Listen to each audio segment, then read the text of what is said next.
শাসন যখন সকলকে নিষ্পেষিত করে ফেলছে, বিবেকের তাড়নায় তিনি পথে নেমেছিলেন প্রতিবাদ করার জন্য। তাকে আর পাওয়া যায়নি। তার মা লাশের এবং তার পরিবারের সবাই অপেক্ষা করেছে। শেষ পর্যন্ত এই বছরের 5ই জানুয়ারি তার মৃতদেহের অবশেষ করে পাওয়া গেছে রায়েরবাজার শহীদ প্রতিযোগী কবরস্থানের পাশে। 2024 সালের জুলাই আগস্টে আঞ্জুমানে মফিজুল ইসলাম যে 114 জনকে বেওয়ারিশ লাশ তুলে দাফন করেছিল,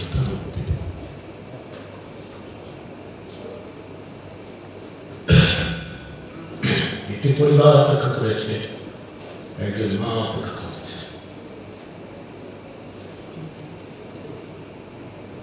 এইরকম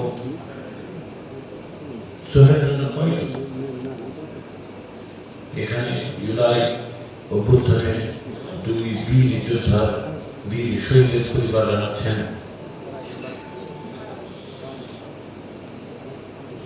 1400 জন মানুষের হিসাব আমরা জানি, সেটা অসংখ্য। প্রায় 10-12 হাজার মানুষ আহত, তারা এখন রয়েছেন। অনেকেই একটা স্বাভাবিক জীবনে ফিরে আসতে পারবেন। এই যে মানুষগুলো, এই যে আমাদের তরুণরা, কর্মজীবী মানুষ, শ্রমিক, ছোট দোকানদার, পথচারী, স্কুল শিক্ষক, এই যে মানুষের প্রাণ দিলেন, শুধু ওই যে জুলাই অগাস্টের গণঅভ্যুত্থানটা নয়, 2009 সাল থেকে বাংলাদেশে যে গুম, খুন, বিচার বহির্ভূত হত্যা, তাতে যে অসংখ্য মানুষ প্রাণ দিলেন। এই যে পরিবারগুলো, স্ত্রী এখন অপেক্ষায় আছে যে আসলে তার স্বামী ফিরে আসবে কিনা, এই যে সন্তান অপেক্ষায় আছে, ছিল তার পিতা আসলে মারা গেছে কিনা সেটাও জানে না। বিচার বহির্ভূত হত্যা দেখে নিয়ে গিয়ে যখন মেরে ফেলা হয়েছে, আপনাদের মনে আছে কামনা করো কেন? তার সন্তান টেলিফোনে আছে, সেই সময় তার সন্তান পিতাকে জিজ্ঞাসা করছে। এই তো এক ব্যবস্থা তৈরি হয়েছে।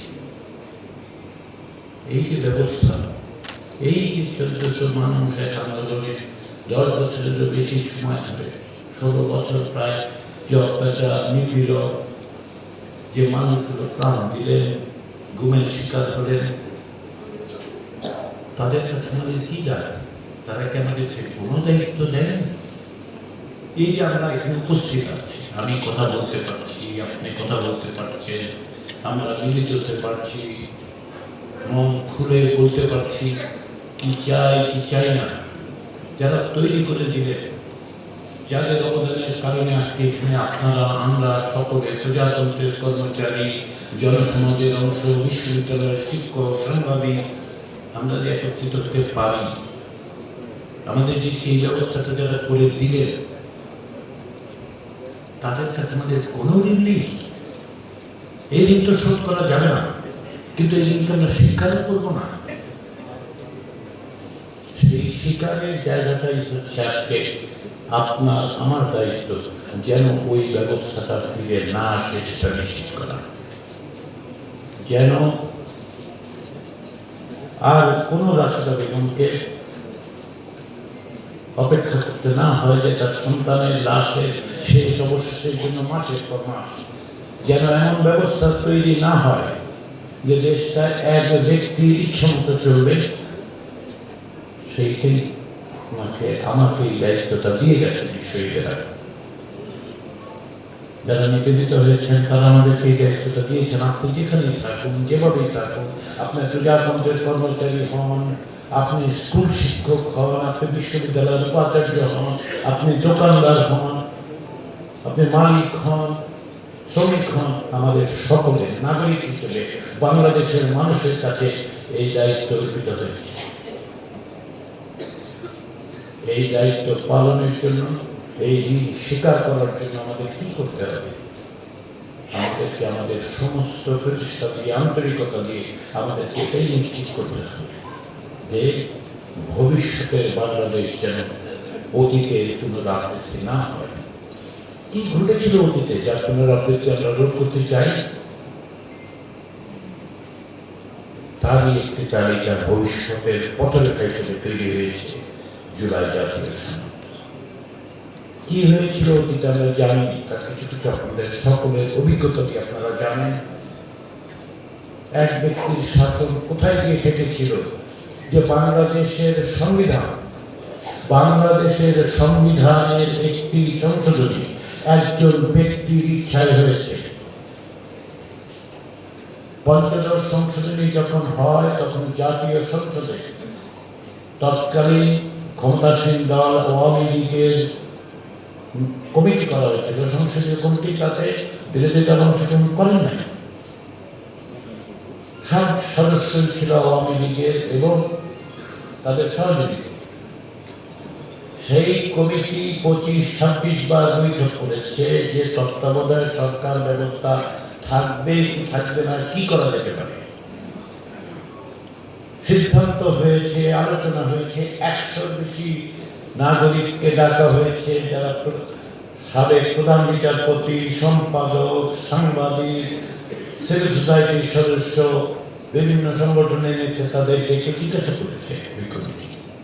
25-26টি বৈঠকে কি সিদ্ধান্ত হয়েছে? তত্ত্বাবধায়ক সরকার ব্যবস্থা থাকবে, তত্ত্বাবধায়ক সরকার ব্যবস্থা কিছু সংশোধন করা দরকার। কিরকম? যেহেতু 2007-08 সালে তত্ত্বাবধায়ক সরকার ব্যবস্থা 2 বছর থেকেছে, তারা সিদ্ধান্ত নিলেন যে 90 দিনের বেশি তত্ত্বাবধায়ক সরকার থাকবে না। তত্ত্বাবধায়ক সরকার দৈনন্দিন কাজ করবে, নির্বাচন করবে, বিদেশের সাথে চুক্তি করতে পারবে না।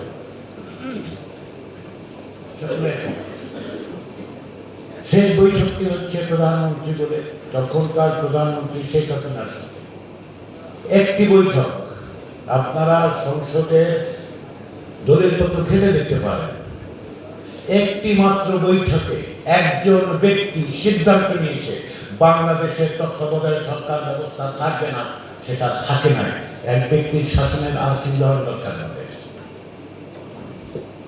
এক ব্যক্তির শাসনকে কোথায় দেশকে নিয়ে গিয়েছিল তার উদাহরণ হচ্ছে এই যে অনেক রক্তের মধ্য দিয়ে অর্জিত এবং অন্তত পক্ষে 3টি নির্বাচন করা গেছে সুষ্ঠুভাবে যেই ব্যবস্থায়। এবং আপনারা যারা প্রজাতন্ত্রের কর্মচারী, যারা সেই সময় ছিলেন, সেই নির্বাচনের সময় সুষ্ঠু অবাধ নির্বাচন আপনারা নিরপেক্ষ ভূমিকা পালন করতে পেরেছেন। সেই ব্যবস্থাটা ব্যক্তির ইচ্ছা তুলে দেওয়া হয়েছে। ব্যতিক্রম, এটা ব্যতিক্রম ঘটনা নয়। বাংলাদেশের বিদ্যমান সংবিধান প্রধানমন্ত্রীকে সেই ক্ষমতা দেয়। প্রধানমন্ত্রীকে কতটা ক্ষমতা দেয় এখন খেয়াল করে দেখুন। নির্বাচন কমিশন কে নিয়োগ করে? বলা হয় রাষ্ট্রপতি নিয়োগ করে, কিন্তু রাষ্ট্রপতি নির্বাচন কমিশনের কমিশনারদের নিয়োগ দেন না, দিতে পারেন না।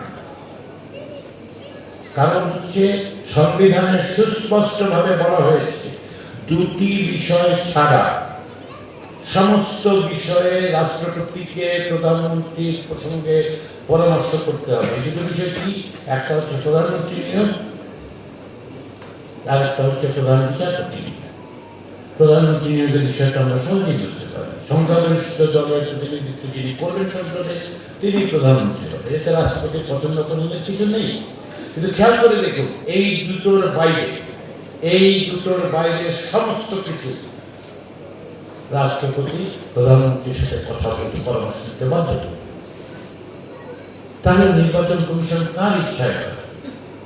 3টি নির্বাচন নিয়ে যে তদন্ত কমিশন করা হয়েছে, সেখানে এটা প্রমাণিত হয়েছে যে এমনকি যে তথাকথিত সার্চ কমিটি তৈরি, রাজনৈতিক দলগুলোর কাছ থেকে পরামর্শ নেওয়া না নেওয়া, তারপরেও যে নামটা কেউ উচ্চারণ করেনি একজন ছাড়া, কেউ লিখে দেয় নাই যে ওনাকে নির্বাচন কমিশনের প্রধান করুন। একটি মাত্র ব্যক্তি এই দেশে তার ইচ্ছা হয়েছে নির্বাচনের কমিশনের প্রধান নিয়োগ হয়েছে। শেখ হাসিনার পছন্দের ব্যক্তি, একমাত্র শেখ হাসিনার পছন্দের ব্যক্তি নির্বাচন কমিশনের প্রধান হয়েছে। বুঝতে পারেন, যে নির্বাচনের উপর নির্ভর করছে বাংলাদেশের ভবিষ্যৎ, সেই নির্বাচন কমিশনের প্রধান নিয়োগ করছেন একজন ব্যক্তি। তার কোনো জবাব নেই, তাকে আমরা প্রশ্ন করতে পারবো না। পাবলিক সার্ভিস কমিশন একই ব্যবস্থা, দুর্নীতি দমন কমিশন একই ব্যবস্থা। তাহলে কি করতে হবে? জুলাই জাতীয় সনদ বলছে যে এই প্রতিষ্ঠান, এগুলো রাষ্ট্রীয় প্রতিষ্ঠান, এগুলো সরকারি প্রতিষ্ঠান নয়।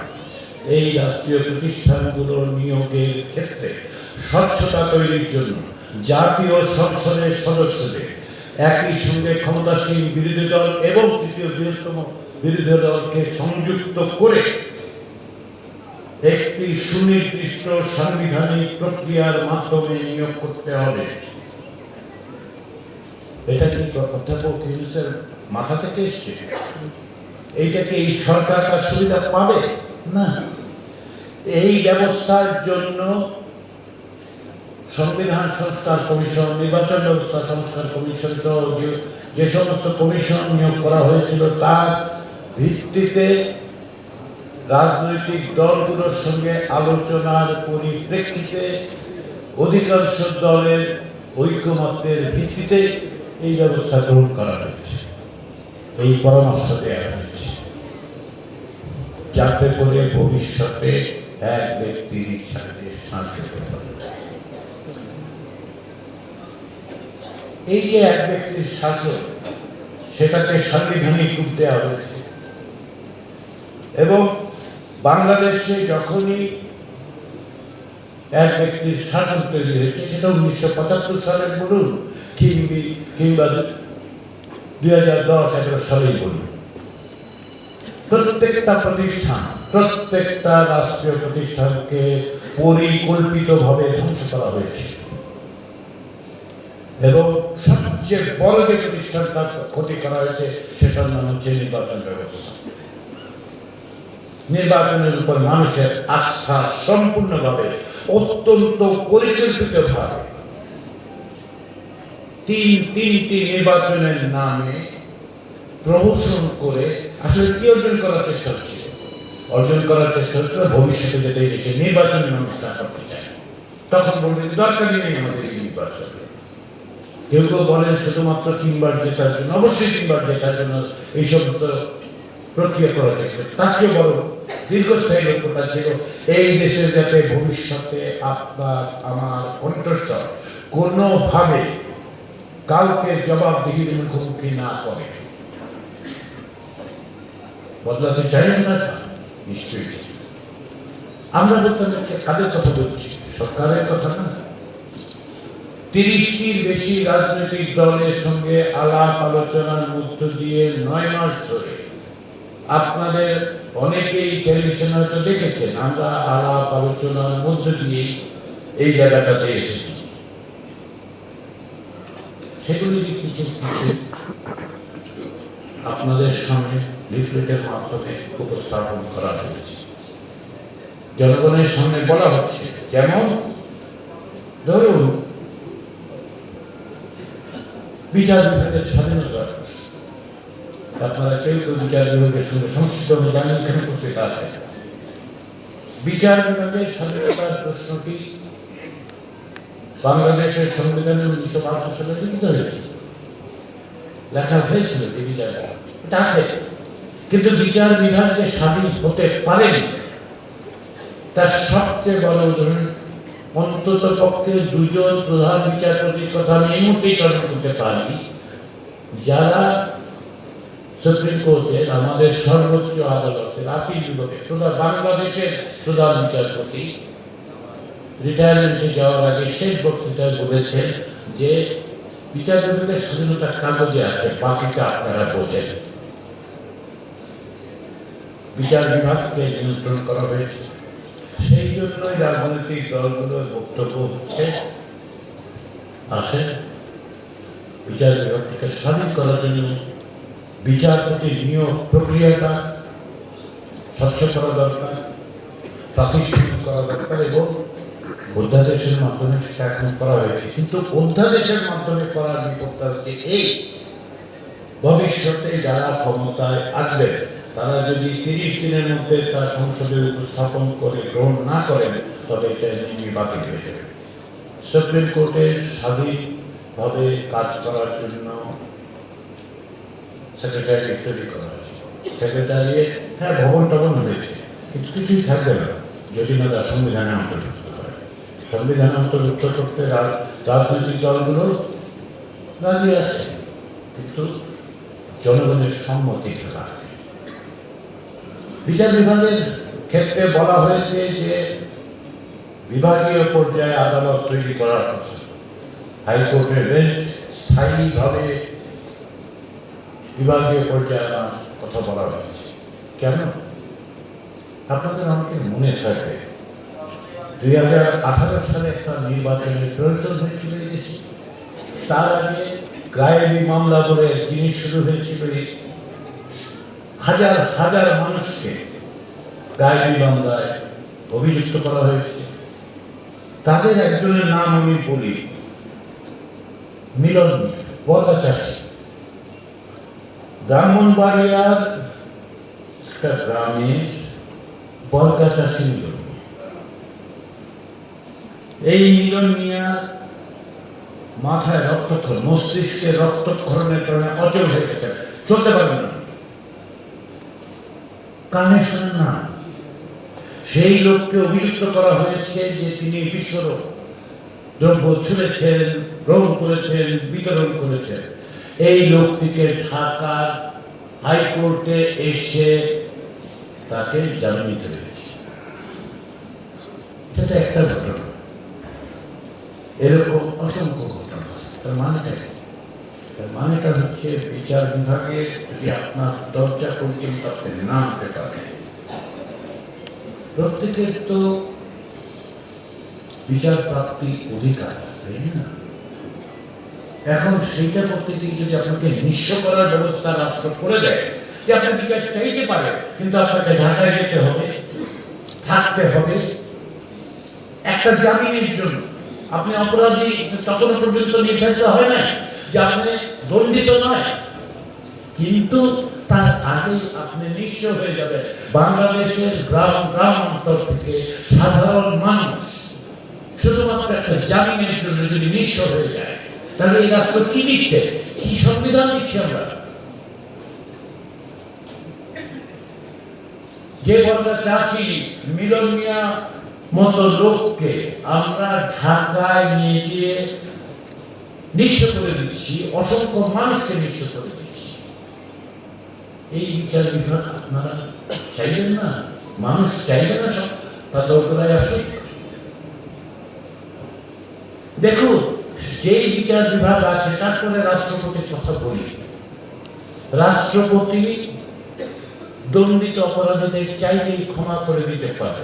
অধস্তন আদালত থেকে শুরু করে সর্বোচ্চ পর্যায়ে সমস্ত প্রক্রিয়াটার মধ্যে দিয়ে যখন গেছে, একজন লোক দণ্ডিত হয়েছে, অপরাধী বলে দণ্ডিত হয়েছে, এটা অভিযোগ না এখন, সেই দণ্ডিত অপরাধীকে রাষ্ট্রপতি ক্ষমা করে দেন। রাষ্ট্রপতিকে আসলেই তাকে ক্ষমা করে, কারণ কি জানেন? সংবিধানের 48 দিন, আমারও বলি, দুটো মাত্র জিনিস প্রধানমন্ত্রীর অনুমতি পরামর্শ ছাড়া রাষ্ট্রপতি করতে পারেন। তাহলে রাষ্ট্রপতি যখন এই দণ্ডিত অপরাধীকে ক্ষমা করে দেন, কার কথায় দেন? প্রধানমন্ত্রীর কথায়। তাই তো প্রধানমন্ত্রী রাজনৈতিক বিবেচনায় হত্যাকাণ্ডের সঙ্গে যুক্ত দণ্ডিত অপরাধীকে ক্ষমা করে দেওয়ার পরে যদি সেই অপরাধী, সেই দণ্ডিত ব্যক্তি আপনার দরজায় আপনার ভাইকে যে হত্যা করেছে, সে ক্ষমা পেয়ে যখন আপনার দরজায় এসে বলবে যে আমি এবার আপনাকে দেখে নেব, সেই ব্যবস্থা বন্ধ থাকা দরকার। আমাদের রাজনৈতিক দলগুলোর সাথে আলাপ আলোচনায় এই ঐক্যমত্য প্রতিষ্ঠিত হয়েছে যে রাষ্ট্রপতি ক্ষমার জন্য কাউকে বিবেচনা করতে পারবেন একমাত্র একটি কমিটি, যেখানে একজন এমনকি সাইকিয়াট্রিস্ট থাকবে, কারা মহাপরিদর্শক থাকবে, তারা যখন দেখে বলবেন যে হ্যাঁ এই লোকটি বিবেচিত হতে পারে, তখন দেখা যাবে তার সঙ্গে আরেকটা জিনিস যুক্ত করা হয়েছে। সেটা কি? যদি আপনার ভাই আপনার বউ ব্যক্তি হয়, তাহলে ভুক্তভোগী হিসেবে আপনার পরিবারেরও সম্মতি লাগবে। আপনি জানবেনই না, এটা হইতে পারে না। রাজনৈতিক দলগুলির ব্যাপারে একমত হয়েছে, সেটাকে আমরা সংবিধানে অন্তর্ভুক্ত করব। করতে হলে কি করতে হবে? জনগণের সম্মতি লাগবে, সেটাই হচ্ছে গণতন্ত্র। রাষ্ট্রপতির ক্ষমতার ব্যাপারে এই যে ভয়াবহ পরিস্থিতি তৈরি হয়েছে, সেই রাষ্ট্রপতি কিভাবে নির্বাচিত হন? রাষ্ট্রপতি কিভাবে নির্বাচিত হন? পরোক্ষ সংসদীয় ব্যবস্থায়, সেটাই স্বাভাবিক, সেটা নিয়ে প্রশ্ন করার কোনো কারণ নেই। কিন্তু এখন কি হয়? ক্ষমতাসীন দল যাকে নির্ধারণ করেন তিনি হন। 1991 সালের পর মাত্র একবার রাষ্ট্রপতির প্রতিদ্বন্দ্বিতার জন্য বিরোধী দলের পক্ষ থেকে প্রার্থী দেওয়া হয়েছিল, কারণ বলেই জানে নিশ্চিত কি দাঁড়াবে। প্রধানমন্ত্রী যাকে চাইলেন তিনি রাষ্ট্রপতি হবেন, সেই রাষ্ট্রপতির নামে প্রধানমন্ত্রী যা ইচ্ছা করতে পারবেন, এবং সেই ব্যবস্থাটা আমরা বলবো খুব সাংবিধানিক ব্যবস্থা। এটা গণতন্ত্র। আমরা সেটা লুটপাট বন্ধ করার জন্য বলেছি যে রাষ্ট্রপতি নির্বাচনে সংখ্যাগরিষ্ঠতা প্রয়োজন এবং একটি উচ্চ কক্ষের প্রয়োজন, যেখানে নিম্নকক্ষ অর্থাৎ বর্তমান জাতীয় সংসদ যেমন আছে তার পাশাপাশি 100 সদস্যের উচ্চ কক্ষে সংখ্যাগরিষ্ঠতা রাখবে। তার মানে 51টা ভোট। 51 কি জাদুর বাক্স? কেন জাদুর বাক্স নয়? তাহলে আমরা কেন বলছি? কেউ কেউ বলছেন যে বাংলাদেশের নিম্ন কক্ষের সংসদে ঠিকঠাক মতো চলে না, এখন সংবিধান সংস্কার কমিশন, জাতীয় ঐক্যমত্য কমিশন এবং রাজনৈতিক দলগুলো পরামর্শ দিচ্ছে, একমত হচ্ছে উচ্চ কক্ষ লাগবে। কেন এই অর্থটা ব্যয় করতে যাচ্ছেন? এই অর্থটা ব্যয় করার কথা বলা হচ্ছে এই কারণে যে আপনি যদি একটি জবাবদিহিমূলক ব্যবস্থা করতে চান, তাহলে কোথাও না কোথাও আপনাকে একটা সেকেন্ড গেট তৈরি করতে হবে, একটা দ্বিতীয় স্ক্রুটনির জায়গা তৈরি করতে হবে। রাষ্ট্রপতি নিম্নকক্ষে সংখ্যাগরিষ্ঠতা পাবেন নিশ্চিত, উচ্চকক্ষে পাওয়ার প্রশ্নটা উঠছে কেন? বাংলাদেশে এই পর্যন্ত যতগুলো সুষ্ঠু অবাধ গ্রহণযোগ্য অংশগ্রহণমূলক নির্বাচন হয়েছে, তাতে সর্বোচ্চ 42-43% বেশি পপুলার ভোট কোন রাজনৈতিক দল পায়নি। আমরা বলছি যে উচ্চকক্ষ গঠিত হবে এই প্রাপ্ত ভোটের অনুপাতে। আপনারা বোঝেন, সাধারণ লোকজনকে বোঝানোর ক্ষেত্রে নিশ্চয়ই আপনাদের কিছু কষ্ট হয়। সংখ্যানুপাতে এটা একটা ভারী শব্দ, কঠিন শব্দ। আমি বলি এটা একটা সহজ ব্যাখ্যা। আপনার প্রত্যেক নাগরিকদের বলুন, আপনার প্রত্যেকটা ভোটের যেন মর্ম থাকে, সেই জন্যই এই ব্যবস্থা। কিন্তু কিরকম? 100 সদস্যের যদি একটা উচ্চকক্ষ হয়, সংখ্যাগরিষ্ঠ দল বা 2 দল মিলে কত পায়? যাই পায় 5% পাওয়া দল তো আছে, তাদের তো সংসদ সদস্য তৈরি হয় না। কিন্তু যে 5% মানুষ বাংলাদেশে কথা বললেন, ভোট দিলেন, তার ভোটের কোনো মূল্য থাকবে না, এটা বলতে পারেন। কিন্তু তিনি ব্যবস্থার কারণে ফার্স্ট পাস্ট দ্য পোস্ট সিস্টেমে আপনি সে আসন পাবেন না। ঠিক আছে, সেটি স্বাভাবিক, কিন্তু তার বয়সটা, তার কণ্ঠস্বরটা, তার যে প্রতিনিধিত্ব, সেই জন্যই বলা হয়েছে যে যত ভোট পাবেন দল, সেই বিবেচনায় উচ্চকক্ষে সদস্য পাবে। 100টি আসন 5% ভোট পেয়েছে, 5টা আসন পাবে। তাহলে কি হবে? ওই যে বললাম, রাষ্ট্রপতি নির্বাচনের জন্য আপনি সংখ্যাগরিষ্ঠ দল 42 জন পাবেন, বাকি 9 জন তো লাগবে। এই 9 জন বুঝাইতে তো হবে যে ভাই এই লোকটা ভালো লোক, অন্তত পক্ষে সম্মানজনক ভাবে আমরা গর্ব করতে পারি এরকম একজন ব্যক্তি যেন রাষ্ট্রপতি হয়। গত 91 পরে অনেক ক্ষেত্রে হয়েছে এরকম রাষ্ট্রপতি, অনেক ক্ষেত্রে হন না, কিন্তু আপনি তার স্থায়ী প্রাতিষ্ঠানিক ব্যবস্থা উচ্চ পক্ষ থেকে এই ব্যবস্থাটা আমরা করার চেষ্টা করছি। কিন্তু উচ্চ পক্ষের সবচেয়ে গুরুত্বপূর্ণ ভূমিকাটা কি? আমার আগের বক্তারা দুইজন বলেছেন, সেটা পরোক্ষভাবে বাংলাদেশের সংবিধান সংশোধন এক ছেলে খেলায় পরিণত হয়েছে। অকল্পনীয় বিষয়, একজন ব্যক্তির ইচ্ছা সংবিধান সংশোধন হচ্ছে। আরেকটা অকল্পনীয় বিষয়, এই যে এমন সংশোধনী হয়েছে যার জন্য একজন মাত্র লোক বেনিফিশিয়ারি হয়। বিশ্বাস করুন, আপনারা জানেন কোন সংশোধনী এইভাবে হয়েছে। একজন লোক বেনিফিশিয়ারি, তার জন্য সংবিধান সংশোধিত হয়েছে। কিভাবে 2/3 আছে করা হয়ে গেছে। সেই ব্যবস্থাটা বন্ধ করতে হবে। সেই ব্যবস্থাটা বন্ধ করতে হলে কি করতে হবে? আমরা বলছি, সংবিধান যদি সংশোধন করতে হয়, রাজনৈতিক দলগুলো যে বিষয়ে ঐক্যমত্যে পৌঁছেছে, 2/3 লাগবে নিম্নকক্ষে, আর উচ্চ পক্ষের সংখ্যাগরিষ্ঠতা লাগবে। তার মানে এককভাবে কোন দল নিজের ইচ্ছা অনুযায়ী 4 মিনিট বা 17 মিনিটে কোন স্ট্যান্ডিং কমিটিতে না পাঠিয়ে আপনি সংবিধান সংশোধন করতে পারবেন না। তারপরেও যদি মৌলিক বিষয় হয়, তাহলে ওই মৌলিক বিষয়গুলোর ব্যাপারে গণভোট করতে হবে, জনগণের অংশগ্রহণ নিশ্চিত করতে হবে। এই তো মানুষ এটা চাইবে না কেন বলেন তো? আমার তো দৃঢ় বিশ্বাস মানুষ চায় না। ইচ্ছা মতো সংবিধানের সংশোধনী যেন না হয় সেই ব্যবস্থা। বাংলাদেশের সংবিধানের এমন ব্যবস্থা করা হয়েছে, আপনার প্রতিনিধি সংসদে গিয়ে কথাই বলতে পারে না। এর নাম হচ্ছে সংবিধানের 70 অনুচ্ছেদ।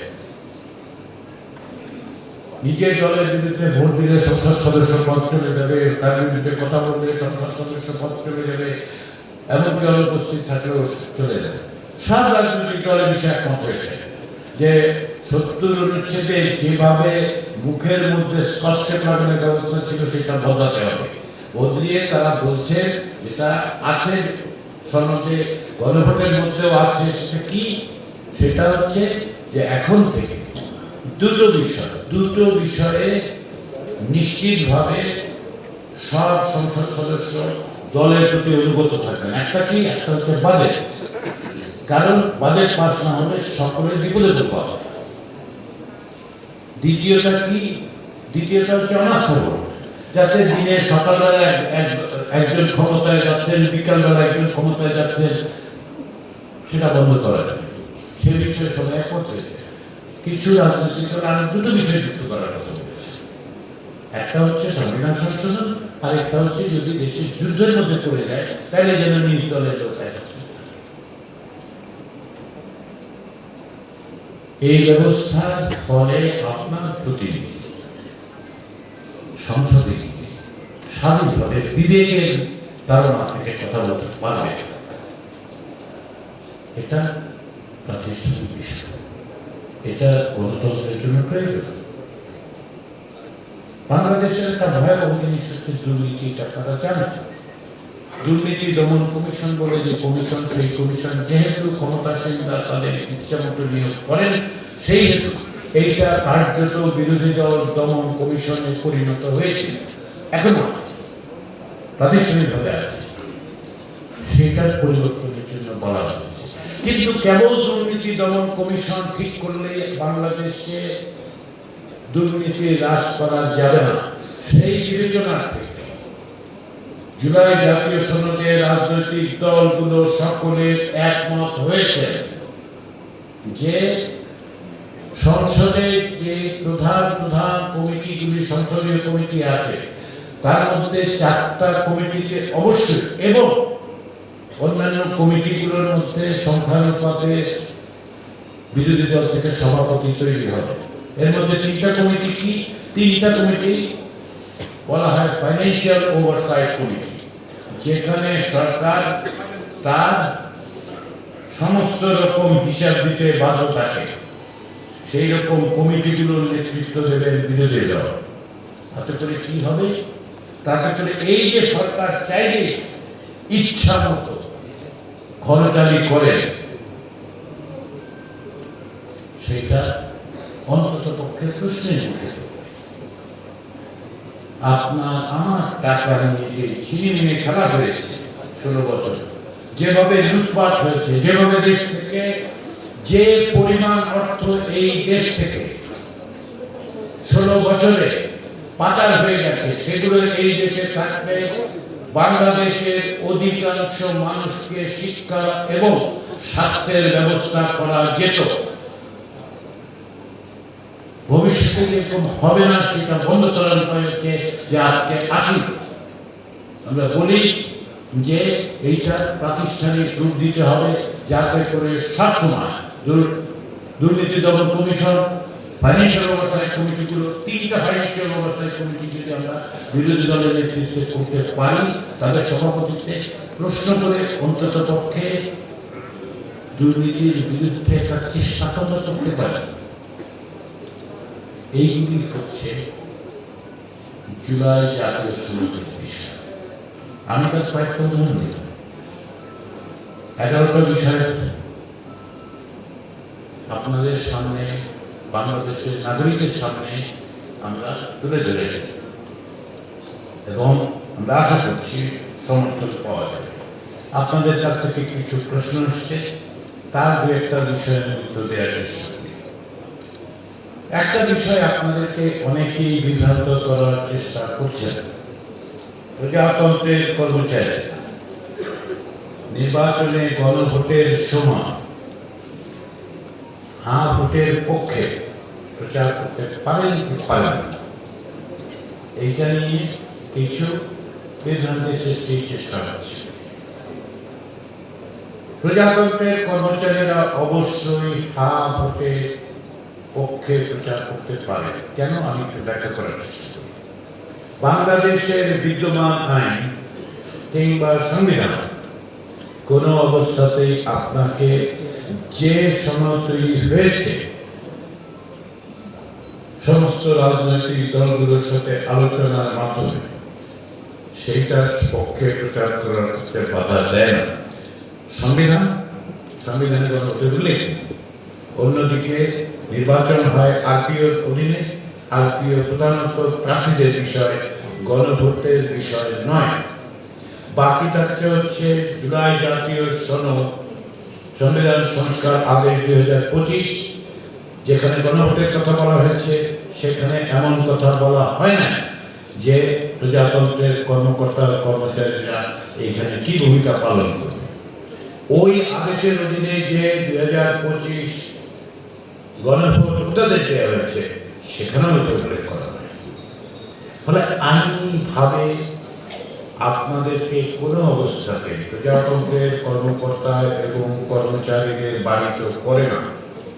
কিন্তু আমি কেবল আইনের কথা আপনাদের বলবো না,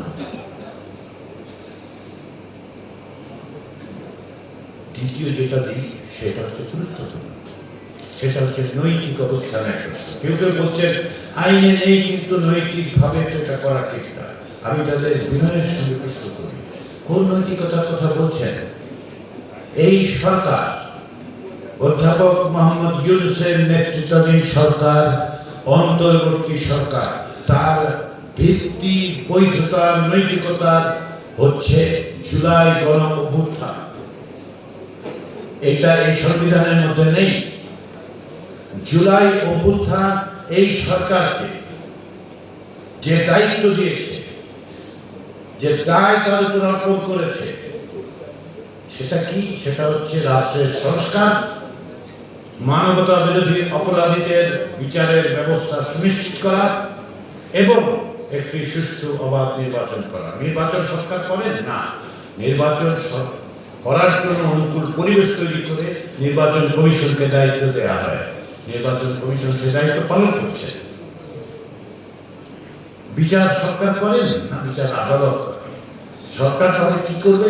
মানবতা বিরোধী অপরাধের জন্য যারা অভিযুক্ত হচ্ছে তাদের বিরুদ্ধে যত রকম প্রমাণাদি আছে সেগুলো যেন ব্যবহৃত হয়, সেগুলোর ভিত্তিতে যেন বিচারটা সম্পাদিত হয়, সেই ব্যবস্থা করবে। সরকার সেটা করেছে এবং সেটা অব্যাহত রেখেছে। তাহলে এই সরকার দায়িত্ব থেকে প্রথম দিন থেকে অধ্যাপক ইউনূসের নেতৃত্বাধীন অন্তর্বর্তী সরকার বলেছে যে রাষ্ট্র ব্যবস্থার সংস্কারের জন্য তারা অঙ্গীকারাবদ্ধ। সেই সংস্কারের এজেন্ডাই তো তৈরি হয়েছে রাজনৈতিক দলগুলোর সাথে আলোচনা করে, সেটাই তো জুলাই জাতীয় সনদ। এতে কি ধরুন হ্যাঁ ভোটে যদি বিজয়ী হয় তাহলে কি অধ্যাপক ইউনূস আগামী 5 বছর ক্ষমতায় থাকবেন বলেছে? না বলা হচ্ছে যে এই সরকারটা থেকে কোনো বেনিফিট পাবে? তা তো নয়। এই সরকারের নৈতিক দায়িত্ব হচ্ছে বাংলাদেশের ভবিষ্যতে একটি গণতান্ত্রিক জবাবদিহিমূলক রাষ্ট্র তৈরি করার পথ দেখিয়ে যাওয়া, যেটা সে নিজে তৈরি করেনি, সকলের সাথে আলোচনায় তৈরি হয়েছে। সেই জাতীয় এজেন্ডা কিভাবে তৈরি হয়েছে? রক্তের মধ্যে দিয়ে তৈরি হয়েছে। যারা নৈতিকতার প্রশ্ন তুলছে তাদের কাছে আমি বিনয়ের সাথে বলি, আমি এটা আন্তরিকভাবে বিশ্বাস করি, এই প্রক্রিয়ার প্রথম দিন থেকে আমি যুক্ত ছিলাম, সেই প্রেক্ষাপটেই বলি, আপনাদের হাতে যে সনদটি আছে, সনদে যে ভাষ্য আছে, খুলে দেখুন, ওটা কালো অক্ষরে ছাপা হয়েছে, কিন্তু লেখা হয়েছে রক্ত দিয়ে। রক্তের প্রতিটি শব্দ রক্ত দিয়ে লেখা। বাংলাদেশের মানুষ যা রক্ত দিয়ে লিখে দিয়েছে আপনার হাতে, সেইটার বাস্তবায়নের ব্যাপারে আপনারা কথিত নিরপেক্ষতার প্রশ্ন তুলছেন। এটা তত্ত্বাবধায়ক সরকার নয়। আর রাজনৈতিক প্রশ্নে তো নিরপেক্ষতা অবশ্যই এই সরকার পল রেখেছে, কোনো দলের প্রতি তো পক্ষপাত দেখাচ্ছে না। সেই জন্যই নাগরিকদের বলুন, আপনাদের পক্ষ থেকে বলুন, আমাদের পক্ষ থেকে বলি, যে সাদা ব্যালটে মন খুলে ঘুরতে প্রজাতন্ত্রের কর্মচারী হিসেবে আপনারা অবশ্যই ভোটার, এবং আপনাদের নিঃসন্দেহে রাজনৈতিক পক্ষপাত পছন্দ থাকারই কথা। সাদা ভোটে আপনারা আপনাদের মতো করে দিন, নাগরিকদেরকে উৎসাহিত করুন যেন সাদা ব্যালটে তাদের রাজনৈতিক পছন্দ অনুযায়ী প্রার্থীদের নির্বাচন করেন। পাশাপাশি এটাও বলুন, গোলাপি ব্যালটে যা থাকবে সেটা হচ্ছে রাষ্ট্রটা আপনি ভবিষ্যতে কিভাবে সংস্কার করতে চান। সাদা ব্যালট তৈরি করবে কি? জাতীয় সংসদ তৈরি করবে 5 বছরের জন্য, আর গোলাপি ব্যালট রাষ্ট্র সংস্কারের পথরেখা তৈরি করে দেবে। এইটা কে ক্ষমতায় গেল না গেলে তত কিছু যায় আসে, প্রত্যেককে এই দায়িত্ব পালন করতে হবে। আমাকে কেউ প্রশ্ন করেছেন, যদি পালন না করে, যে রাজনৈতিক প্রক্রিয়ার সঙ্গে ফ্যাসিবাদ বিরোধী গণতান্ত্রিক শক্তিগুলো মাসের পর মাস যুক্ত থেকেছে, অঙ্গীকার করেছে, তারা কেন তা পালন করবে না বলে আপনাদের মনে হচ্ছে? আমরা তো মনে করি তারা অবশ্যই পালন করবে। তারা তো অঙ্গীকারবদ্ধ হয়ে স্বাক্ষর করেছে, তারা তো অংশগ্রহণ করছে, তারা তো না বলছেন না। বলবেন না, না বলবেন কেন? কারণ এই জিনিস তো এই সরকারের তৈরি জিনিস নয়, এটা রাজনৈতিক দলগুলোর তৈরি করা সনদ। এই এক দলিল যা তৈরি হয়েছে রাজনৈতিক ঐক্যের মধ্য দিয়ে, সেটা বাস্তবায়নের জন্য জনগণের সম্মতি ইতিবাচকভাবে নেওয়ার ক্ষেত্রে প্রজাতন্ত্রের কর্মচারীদের কোনো বাধা আইনিভাবে নেই, নৈতিকভাবে নেই। আর যদি আপনি আমাকে বলেন যে বৈশ্বিক প্রেক্ষাপটে পৃথিবীর বিভিন্ন দেশে যখনই গণভোট হয়েছে, তার অধিকাংশ ক্ষেত্রে রাষ্ট্র আসলে সরকার ইতিবাচক ভোটের জন্য প্রচার করেছে। ইউরোপের দেশগুলোতে 1972 সাল থেকে শুরু করে 2024 সাল পর্যন্ত ইউরোপিয়ান ইউনিয়নে যোগদানের ব্যাপারে বিভিন্ন দেশে 48টা গণভোট হয়েছে। এর অধিকাংশ ক্ষেত্রে সরকারের পক্ষ থেকে ইতিবাচক প্রচারণা চালানো হয়েছে। 2016 সালের ব্রেক্সিট, আপনাদের নিশ্চয়ই মনে থাকবে, ব্রিটিশ প্রধানমন্ত্রী ডেভিড ক্যামেরন সুস্পষ্টভাবে হ্যাঁ ভোটের পক্ষে ছিলেন। আরো অনেক উদাহরণ দেওয়া যাবে। ফলে সরকার প্রধান বা সরকারের ইতিবাচক ভাবে প্রচারণা চালানোর ক্ষেত্রে বাংলাদেশ সরকার, বাংলাদেশের বর্তমান অন্তর্বর্তী সরকার তার প্রধান অর্থাৎ ইউনূস কোন অবস্থাতেই এমন কিছু করছে না যার কোনো আগে কোন রকম ইতিহাস নেই। সর্বত্র অধিকাংশ ক্ষেত্রেই তাই হয়েছে। ফলে যদি আপনি আন্তর্জাতিক অভিজ্ঞতার কথা বলেন, নৈতিকতার জায়গা থেকে বলেন, আইনি দিক থেকে বলেন, আপনাদের সমস্ত কিছু দিক থেকে আপনাদের হ্যাঁ পক্ষে ইতিবাচক প্রচার করার ব্যাপারে কোন রকম কথা নেই। প্রশ্ন হচ্ছে জনগণ কি না হলে অবশ্যই দিতে পারবে, যদি দিতে চান দিতে পারবেন, কিন্তু দিলে তার পরিণতি কি হবে? যদি আমরা ইতিবাচক ভাবে রাষ্ট্রের সংস্কার করতে চাই, তাহলে রাজনৈতিক দলগুলোর সামনে যে দলিল আছে জনগণের সম্মতির মধ্য দিয়ে তার এক ধরনের বাধ্যবাধকতা তৈরি করা প্রয়োজন। যে কারণে ত্রয়োদশ যে সংসদ তৈরি হবে, সেই সংসদ কেবলমাত্র জাতীয় সংসদ নয়। জুলাই সনদে সুস্পষ্টভাবে বলা হয়েছে এটা সংবিধান সংস্কার পরিষদ হিসেবে 180 দিনের মধ্যে জুলাই সনদের ভিত্তিতে সংবিধান যে প্রয়োজনীয় সংস্কার সেগুলো করবে। কেন বলা হয়েছে? তার একটা কারণ আছে। এটা সংবিধানের স্বাভাবিক সংশোধনী নয়, এটা সংবিধান সংস্কার করার প্রচেষ্টা, যাতে করে ভবিষ্যতে আদালতে এটা নিয়ে প্রশ্ন না ওঠে। সেই জন্য ত্রয়োদশ সংসদকে কিছু কনস্টিটিউয়েন্ট পাওয়ার দেওয়া হয়েছে। যে কোনো সংসদের অ্যামেন্ডমেন্ট করার পাওয়ারটা থাকেই, অ্যামেন্ডিং পাওয়ারটা তার আছে, যা তার নাই সেটা হচ্ছে কনস্টিটিউয়েন্ট পাওয়ার। ব্যাপক সংস্কার করতে হলে তাকে এই গাঠনিক ক্ষমতা দেওয়ার ব্যাপারে রাজনৈতিক দলগুলোর মধ্যে ঐক্যমত্য আছে।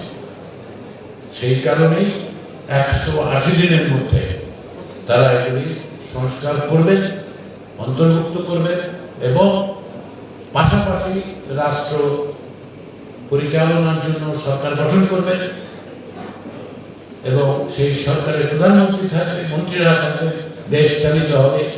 কিন্তু তাদের একটা অন্যতম কর্তব্য হচ্ছে, যদি গণভোটে হ্যাঁ বিজয়ী হয়, তাহলে তার আলোকে নিশ্চিতভাবে এগুলোকে সংবিধানে অন্তর্ভুক্ত করা। ফলে এখন এ দায়িত্ব জন্ম নেবে। অনেকে বলেন 30টা রাজনৈতিক দলের সাথে এতদিন আলোচনা করলেন, তারপরে আবার গণভোট কেন? গণভোট কারণ হচ্ছে 30টা রাজনৈতিক দল অনেকের প্রতিনিধিত্ব করেন, কিন্তু এমন লোক তো আছে বাংলাদেশে যারা রাজনৈতিক দল করেন না, তাদের বক্তব্য শুনতে হবে না, তাদের সম্মতির প্রয়োজন হবে না, অবশ্যই হবে। সেই কারণেই এই গণভোট। আসুন, আমাদের চেষ্টাটা হবে ভবিষ্যতে যেন কোনো অবস্থাতে একজন রাশেদা বেগমকে অপেক্ষা করতে না হয়, তার সন্তানের শেষ দেহাবশেষটুকু খুঁজে পেতে, যেন এক ব্যক্তির ইচ্ছায় দেশ শাসিত না হয়, যেন জবাবদিহিতার ব্যবস্থাটা তৈরি হয়, যেন একটা স্বাধীন বিচার বিভাগ আমরা তৈরি করতে পারি, যেন লোকের কাছে ইনসাফের দরজাটা অন্তত পক্ষে খুলতে পারি। সেই জন্যই গণভোটে হ্যাঁ বলতে হবে। আসুন আমরা সকলে মিলে চেষ্টা করি যে চেষ্টা করলে সাফল্য অবশ্যই আসবে। আমরা বলেছি যে দেশের চাবি আপনার হাতে। বাংলাদেশের সংবিধানের 7 অনুচ্ছেদে স্পষ্টভাবে বলা হয়েছে যে দেশের মালিক জনগণ। সেটারই চর্চার জায়গা হচ্ছে এই গণভোট। আসুন সকলে মিলে চেষ্টা করি সাফল্য অর্জন নিঃসন্দেহ করা যাবে। নতুন বাংলাদেশ তৈরির যে সম্ভাবনা আমরা আমাদের জন্য উপস্থিত, তা অকস্মাৎ আসে না। অনেক রক্ত, অনেক প্রাণ, অনেক অত্যাচার, অনেক নিপীড়ন, অনেক পরিবারের হাহাকারের মধ্য দিয়ে এসছে। আসুন সেই দিন স্বীকার করি, তাদের স্বপ্নকে বাস্তবায়ন করি। সবাইকে ধন্যবাদ। ধন্যবাদ আজকের আয়োজনের প্রধান অতিথি সম্মানিত অধ্যাপক আলী রিয়াজ, মাননীয় প্রধান উপদেষ্টার বিশেষ সহকারী মহোদয়কে ওনার মূল্যবান মতামত ব্যক্ত করবার জন্য। শুধু মণ্ডলী, অনুষ্ঠানের এ পর্যায়ে সমাপনী বক্তব্য প্রদান করবার জন্য বিনীতভাবে অনুরোধ জ্ঞাপন করছে আমাদের আজকের আয়োজনের সম্মানিত সভাপতি জনাব ফারাহ শাম্মী এনটিসি, সম্মানিত বিভাগীয় কমিশনার ময়মনসিংহ মহোদয়কে। জনাব ফারাহ শাম্মী।